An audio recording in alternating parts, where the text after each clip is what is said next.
நிற்கிறோம் சுவாமி. உம்முடைய கிருபையும் உம்முடைய சமாதானத்துக்கும் உம்முடைய கிருபைக்கும் தயவுக்கும் உம்முடைய இறக்கத்துக்காக உம்முடைய பாதபடியில கூடி வந்திருக்கிறோம் சுவாமி.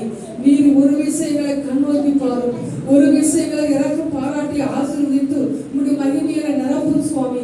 இம்மட்டுமாய் கூட உங்களுடைய வார்த்தை எங்கள் கேட்கும் போது அதுவரை நாங்கள் எல்லாவற்றையும் வெற்றி சிறந்து எல்லாவற்றையும் மேன்மை அடைவதற்கு ஏற்ற வார்த்தை எங்களுக்கு மண்ணாக கால நேரத்தில் கொடுத்து எல்லாத்தையும் குடும்பமாய் ஆசீர்வதிக்கப்பட்டதை போல தகப்பனே இன்னும் ஆசீர்வாதமாய் இருக்க கர்த்தாவே எங்கள் பாஸ்டருடைய கரத்தில் ஒப்பு கொடுக்கணும் சுவாமி. ஆண்டவரே இம்மட்டுமாய் அவரை வழிநடத்தி வந்து கர்த்தாவே இந்த பூனாவில் அப்பனே உங்களுடைய வார்த்தை அறிவித்து உங்களுடைய சித்தத்தை நிறைவேற்றவும் அவங்களுடைய குடும்பத்தை அவங்களுடைய பிள்ளைகளையும் நீர் ஆசீர்வதித்து எடுத்து காட்டுவதாக உங்களுடைய பிரசனத்தை அநேகருக்கு சொல்லத்தக்கதான அநேகர்கள் அறிந்து அவர்களை கர்த்தா ராஜ்யத்தை வழிநடத்துவதற்காக எல்லா ஆட்டு மந்தைகளும் உங்களுடைய சமூகத்திலே கொண்டு போய் சேர்ப்பதற்கு மகனை கொண்டு தெரிந்து கொண்ட நோக்கத்தை ஆண்டவரே உங்களுடைய கரத்தில் ஒப்பு கொடுக்கிறோம் சுவாமி.